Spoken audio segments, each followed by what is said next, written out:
Hello and welcome to this week's IG Live. I am excited this week to be talking to Byron Graves. He's a debut author. Here is his book, Rez Ball, which is really good. I've started it, and he also has a short story in the anthology, All Signs Point to Yes. So we're lucky to have him on here and promoting his new book. And for those of you who haven't watched us before, we do this every Thursday at 2 o'clock Eastern. And hello. And we always like to bring you the movers and the shakers in the world. We'll be having this on our Instagram later if you are unable to watch the whole thing, and up on our YouTube channel after that. Hello. Hey, Hey, thank you for joining us. yeah, thank you for having me. I'm excited to be here. Well, I'm really glad to have you. I've started reading Rez Ball, which is such a great book. It is so good. And of course, your short story and Oh, all signs yeah. point to yes. So thank you for being on here. And why don't we go ahead and jump in? You can introduce yourself and tell us what was your journey to becoming an author? Yeah, so my name is Byron Graves. I am Ojibwe and Lakota from the Red Lake Indian Reservation. Do you want the long or the short version? Whichever you want to share. I'm I interested. started writing about 10 years ago. I had always been really into creative writing, so I had explored like poetry and music, writing song lyrics and whatnot, and composing songs, kind of contemporary alternative rock music. Um, but being in a band was really challenging, having 5 members who you had to kind of agree with, compromise with, line up schedules, pay for rehearsal time or studio time. So some of those endeavors started to become really time consuming, really challenging, really costly. And I wanted to continue to explore my love for words, my love for storytelling. And so when I found writing, I realized I could do that on my own time when I had the energy. It was something that didn't cost me money to sit down and do. So that was kind of the beginning process of it. And so about 10 years, I started that journey. Wrote a book, realized I didn't know how to write a book. So I went back to square one and I started to study any book I could find that was teaching me anything about the craft of storytelling. So whether that was dialogue, plot structure, voice, all of those different elements and aspects. So I spent a ton of time just self-educating myself, finding books that were kind of like the book I was trying to write, and studying those and seeing how did they put it together, how much of things do they say or not say, what does it look and sound like. So it was a lot of study time and writing and trials and tribulations that finally led to Rez Ball a couple of years ago when I sat down and found the book that I wanted to write. Like that tip that goes in writing, write what you know. The difference between the couple of books I had written before Rez Ball and Rez Ball was really me finding my authentic self, the story I wanted to tell, and knowing I was telling a story with a plethora of information at my fingertips. So as I developed the characters, the setting, the background, speaking about basketball, it was something I knew a ton about. And so the characters and the story became a lot more rich than anything I had tried to write before. I love that. And I love that you started off with, I mean, that it's all storytelling. You started off with something that in some ways looks really different, like making music, and yet kind of tying it together that it's all similar, like storytelling, creative process. But also, I love that you talk about how much work goes into crafting a story. I think those of us who are more the consumers that like that enjoy the stories and don't create it, I think we don't always realize how much work goes into, like you said, all the research, the study that goes into it. And so now we have Rez Ball, which is this wonderful coming of age story. And like you said, it's really centered around basketball. Why did you decide to write about that? I mean, you kind of mentioned that that was something that was important to you growing up, but it seems like it also has a lot of significance on the Rez itself. So why did you choose to make basketball kind of the centerpiece? Yeah, I mean, there were a lot of reasons from that kind of external perspective and that topical, like bird's eye view when you're looking at sitting down and spending a year or 2 or 3 of your life putting together a book, you also are looking at strategically kind of the market, you know, what's out there, what's not out there, what do you think people would be into that there hasn't been a lot of books like on the market. And so there's some amazing basketball books, don't get me wrong, but I kind of felt like there wasn't a Native American specific one that I had come across that I was in love with. So part of it was like looking at that opening in the market and feeling like that was something that there was a hunger for. The other part was like growing up on the Red Lake Indian Reservation, basketball is kind of like that book and movie, TV show, Friday Night Lights in Texas, where football is everything. To us, basketball was everything. It was a community thing. It brought us all together. It gave us like hope. There was this beautiful distraction during the winter. The friends, the family, the feeling of community. We have our powwows during the summer, and basketball was kind of like the winter powwow for us. It was this time for us to be together, and there's the excitement of a game-winning shot at the buzzer. There's the frustration of a bad night of basketball. There's just the fun and excitement of an alley-oop dunk or a fast break. And seeing, all of us, it was such a remote area that I grew up in that there wasn't like, we didn't have our own movie theater or shopping mall or things like that. There wasn't the internet and Netflix. So basketball was our favorite thing to go and do. And there were so many stories within that on and off the basketball court, and sometimes how they're interwoven, whether it's a situation with friends or family, a challenge kind of like in Rez Ball where there's like a death in the family, and how basketball can constantly like be this thing that brings people together and helps people cope with a lot of things. So the amount of elements that I saw in that story, even in high school when I was playing basketball, I always felt like there was so much there, such a big canvas to play with. So that was one of the challenges of writing Rez Ball, was trying to capture all of those nuances and not miss out on something really important and beautiful, but also trying to fine tune, like, okay, like tell the one story you're trying to tell. So yeah, I imagine that would be challenging, although it comes across so well in the book. But kind of like you said, I mean, there's so much wrapped up in this one sport, that really all kind of brings it all together. And I know you mentioned you were a basketball player in high school, and I read that one of the things that you thought about is that a lot of you and your teammates had to face a lot of challenges and obstacles that maybe the players that you were playing didn't have to face. And I feel like your book is very optimistic. I mean, it deals with some really heavy issues, but like ultimately has like a really positive message. What do you hope that teenagers that read this book, like especially teenagers that they have these big dreams, but they feel like everything's kind of stacked, the deck is stacked against them. What do you hope they take away from this book?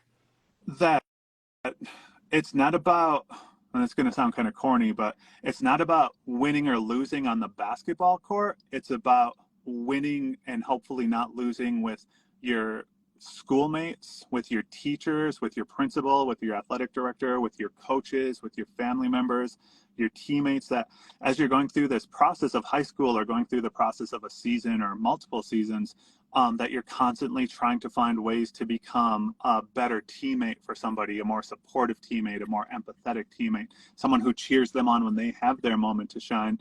And all those things you can learn about it. Just because you have a moment in the spotlight where you're a basketball star, that's probably not going to last forever. And if you can have that humility during that experience and understand that it's only happening because of your community, because of your friends, because of your teammates and everyone else around you. Like, yeah, you woke up, you went to the gym, you worked on your basketball game, but you wouldn't be having these moments without that shared experience. And when you can understand that as a teenager, it can transcend and come with you for the rest of your life. Someday when you have to go get a job and you're in a corporate structure, or anytime you're in any team building facet, or even with like friendships and relationships, there's so much I've taken from my time as a basketball player that I've applied to my life.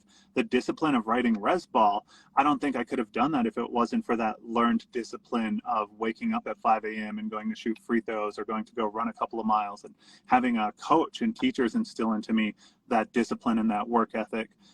Is what allowed me on my time alone when I didn't have a team. I still knew, hey, you got to get up and you got to work really hard, and it's going to take a lot.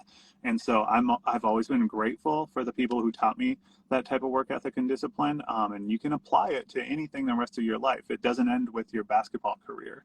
you can continue that on your journey the rest of your life. So that would be my biggest takeaway. I would hope young teens, especially Native teens, could take with them once they're done with their sports career or hobbies or other passions that they do in high school. That's such a great message. And that really comes through in the book.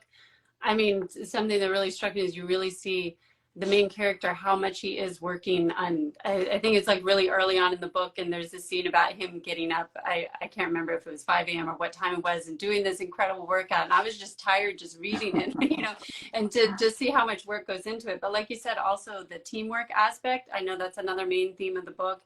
And like you said, supporting other people, but also realizing how much support you're getting from them. And you said a lot of times teens feel like they're on their own and they have to figure everything out. There's so many changes happening in their lives, and they feel like they have to navigate that by themselves. But you really talk about in Rez Ball, but also in your short story, and All Signs Point to Yes, that it's really important for kids to realize that they're not on their own, and they really do have a lot of support. Why is that such an important message for young people to hear?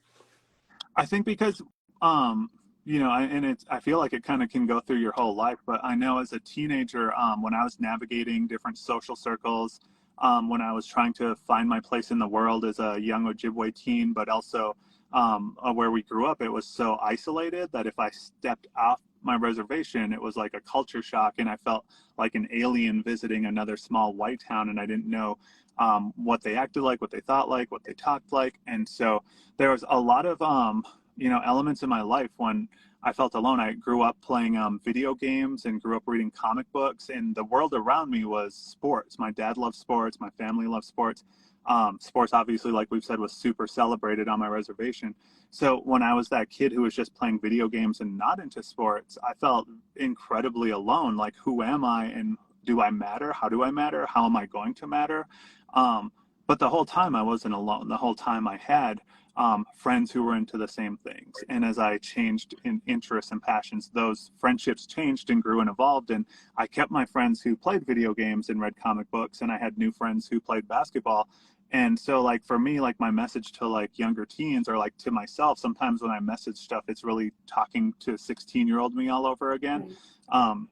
It's, if you can see the world around you and the friends and the love and the support around you, and how you can intentionally say, hey, I'm going to go and I'm going to join the after school Pokemon club, and I'm going to make some new friends, and there's probably something we can bond over.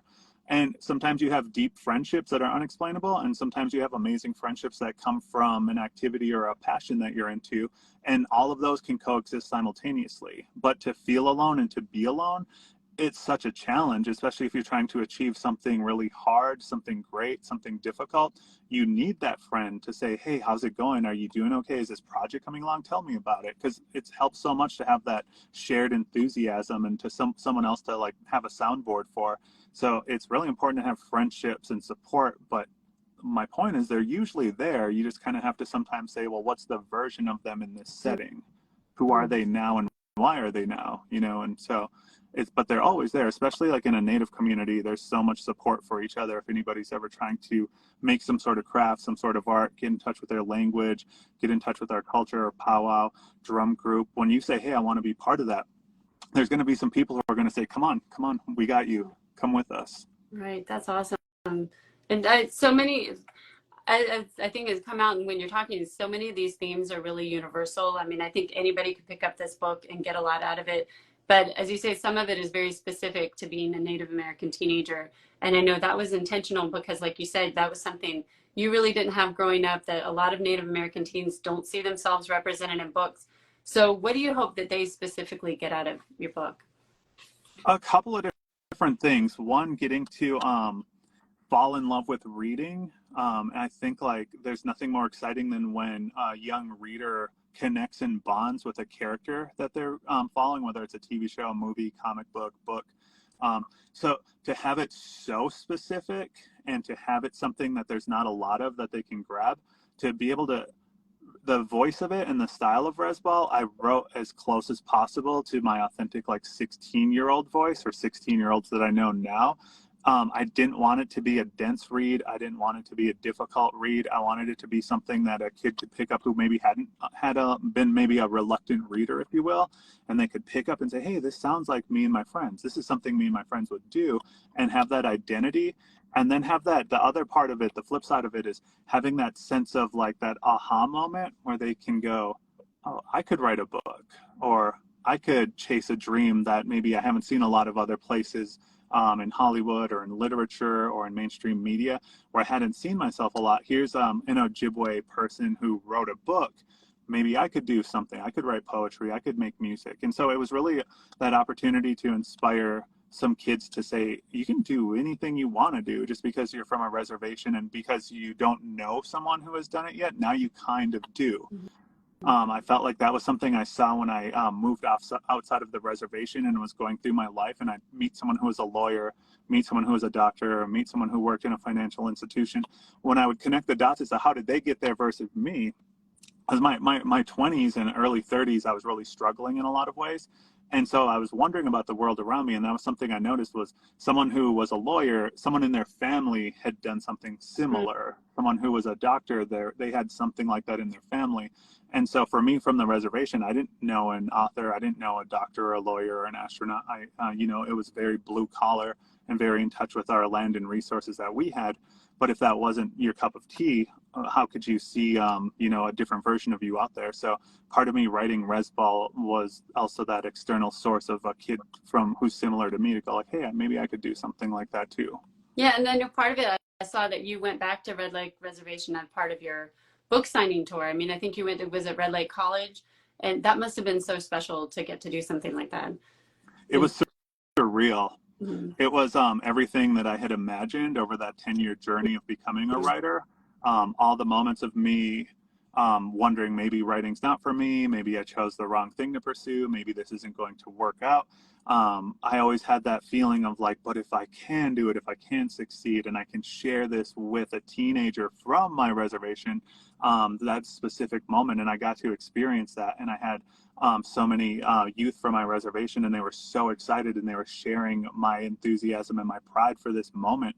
And it was cathartic. It was beautiful. It felt surreal. I had somebody come up to me, and I'll never forget this. They came up and they're holding Rez Ball in their hand, and he was an African-American Ojibwe, and he said, that's one of the main characters in this book. He said, I never ever thought I would see me in a book.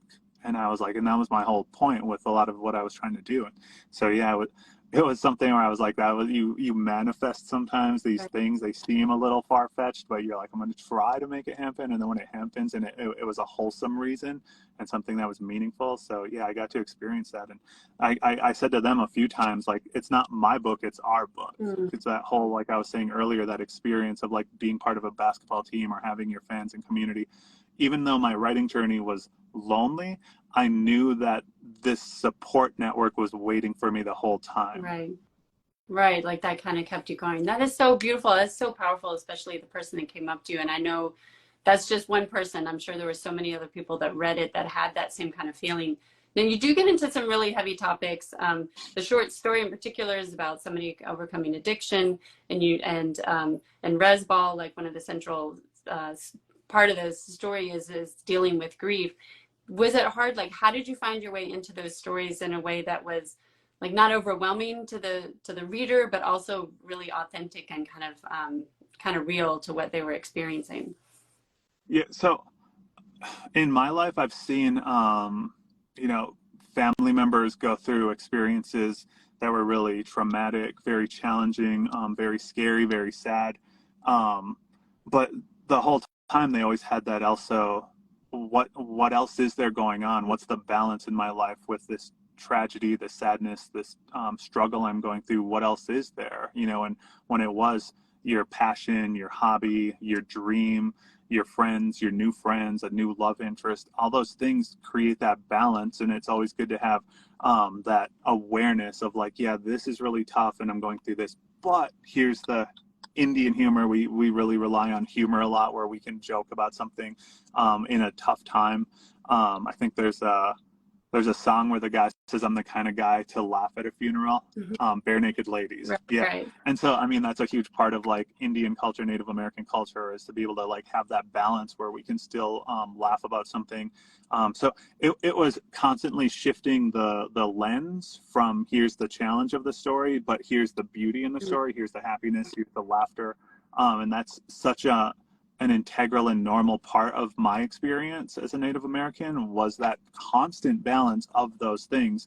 And so like I feel like the world around us is dark enough, and we all have such stressful, tough days most days, that you kind of want a form of escapism when you sit down to pick up a book or watch a movie. And even if it's a drama, it helps if there's some levity to it and you can see the light at the end of the tunnel. And you're like, hey, I know the story's dark now, but it's going to get better. And so that's what I wanted to make sure, that nothing in any of my stories ever feels like by page 1 or 2 or 3, you're like, you know what, I'm already having a bad day. I don't want to like sink into the, swamps of sadness. Right. Yeah. And I think that that really is true in the books, because like you said, you're dealing with these really heavy topics, but the books don't feel heavy. The stories don't feel heavy. Like you said, there's humor. There's always seeing like kind of like the beauty and the positive side of what's going on. Thank you so much for joining us. It has Yeah. been such a pleasure getting to talk with you. And before we let you go, let us know, what else are you working on, another book now, or are you kind of in the process of thinking what's next for you? Yeah, I can't disclose too much on it, but I'm super excited. I'm having literally the best time I've ever had writing. And it's similar in the vein to Rez Ball. It's another Native American teen story. This one features the beginning process of a kid learning how to skateboard, and the escapism in how hard something like skateboarding is, and how demanding it is of your focus in the moment, but how that can offer kind of a zen escape from whatever you're going through. And falling in love with something like skateboarding can really help a teenager navigate through maybe a tough summer like the character in my book. So I'm really excited. I picked up skateboarding a couple of years to better tell this story, and I fell in love with skateboarding, so now that's a huge part of my life. But I wanted to make sure I was telling an authentic skateboard story at the same time. So it's been a lot of fun. We're finishing up some of the editing processes of it right now, and hopefully it'll come out late next fall. Oh, well, I can't wait. We will keep an eye out for it and sharing our stories when it comes out. So thank you for Yeah. joining us. Anybody that joined us late, it'll be up on Instagram in just a few minutes and later on our YouTube channel. Thank you. Cool. Thank you so much. Take care. Bye, everybody.